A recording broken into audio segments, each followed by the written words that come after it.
Okay, again, before I push play, the last thing that I forgot I couldn't remember on the last part one of proof, the parents of JonBenèt did the crime, in my opinion. Again, I couldn't then or now convict or prosecute.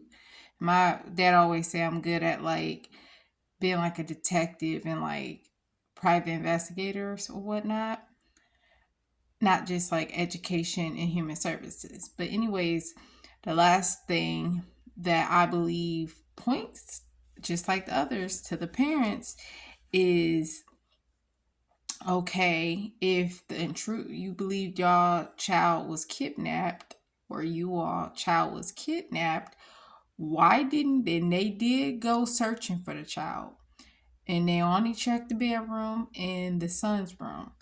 Okay, so it took the police officers to tell you, instead of pacing around, go look for your daughter. And that don't even make sense why the police officer would do that, because that's y'all job now that y'all on duty. First of all, normal families, like I said, would have done so before they came. Okay, and then this video is the prime key, that when they was told this, and of course the mother is acting and doing her little thing, because I believe it was a cover up, and they had to do a lot to cover up this, if that's what happened, because I could be wrong.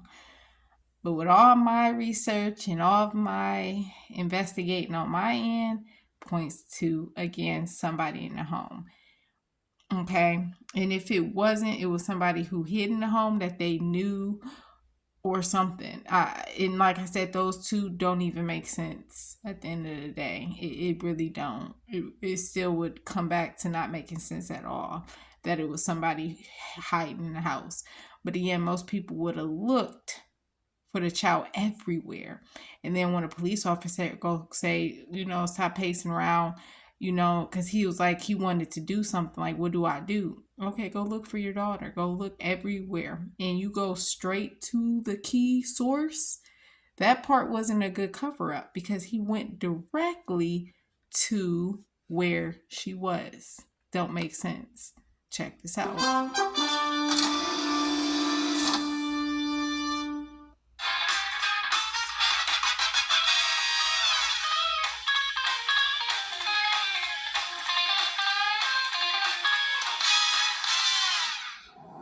Hello, I'm Christine Klein in New York, and welcome to a special edition of Time Tunnel. With the JonBenèt Ramsey murder back in the headlines, today we travel back to 1999, 3 years after the 6-year-old was strangled. ABC's Elizabeth Vargas talked with Linda Arndt, the Colorado detective who first handled the case, and she had her own suspicions about who the killer was. JonBenèt. Oh, hello. Nearly 3 years after the murder of JonBenèt Ramsey, the case remains unsolved. But the detective who first handled the case has no questions about who is guilty. I know who killed JonBenèt. There's no doubt in my mind who killed JonBenèt. And while this investigation is still ongoing, I don't think it's appropriate that I say that name out loud. Linda Arndt was the first detective on the scene at the Ramsey house on December 26, 1996, the morning John and Patsy Ramsey had reported their 6-year-old daughter JonBenèt missing.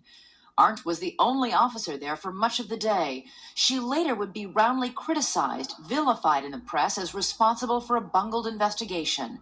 Now she's speaking out to set the record straight, telling her side of that dramatic day 3 years ago. It all began with a call at 6:30 in the morning from her sergeant.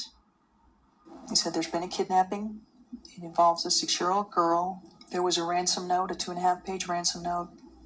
And according to the ransom note, there was going to be a phone call from the author, and they were supposed to call between 8 and 10 a.m. So I was supposed to get to the house for purposes of monitoring the phone call. 8:10 a.m. Arndt arrived at the Ramsey home and meets John Ramsey for the first time. How did he strike you? Cordial. Cordial? Mm-hmm. Upset? Cordial. Distraught?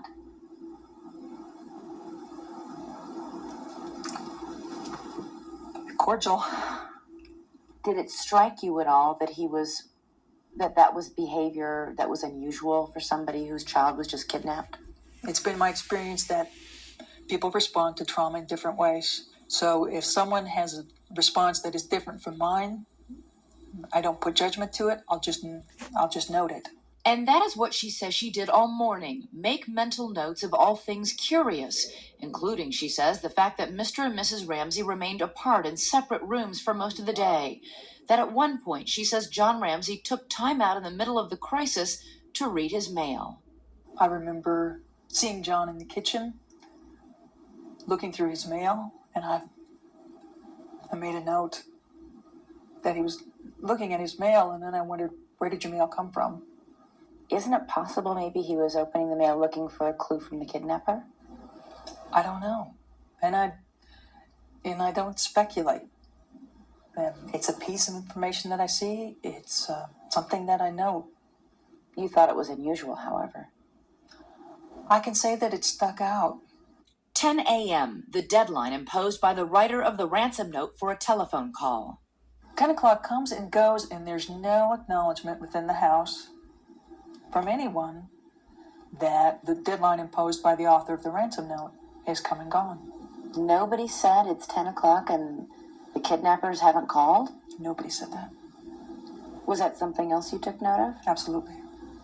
By 10:30 in the morning, Arndt was the only police officer in the house with John and Patsy Ramsey, their pastor, and 4 family friends. As they waited for news, the tension was mounting. Arndt called her station house for backup repeatedly, but none had arrived.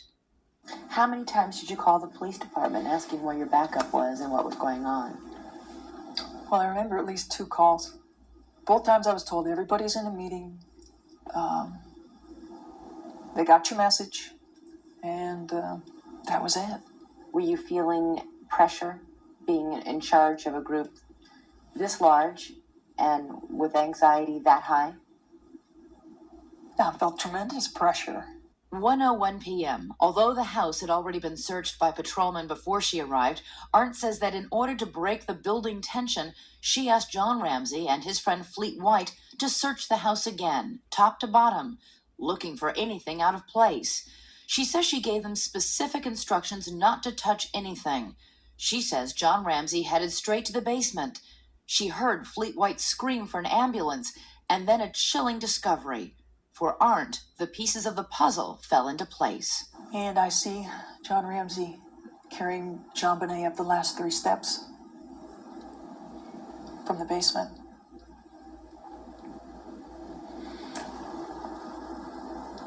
And my mind exploded. Try to hold my And bladder. everything that I had noted that morning that stuck out instantly made sense.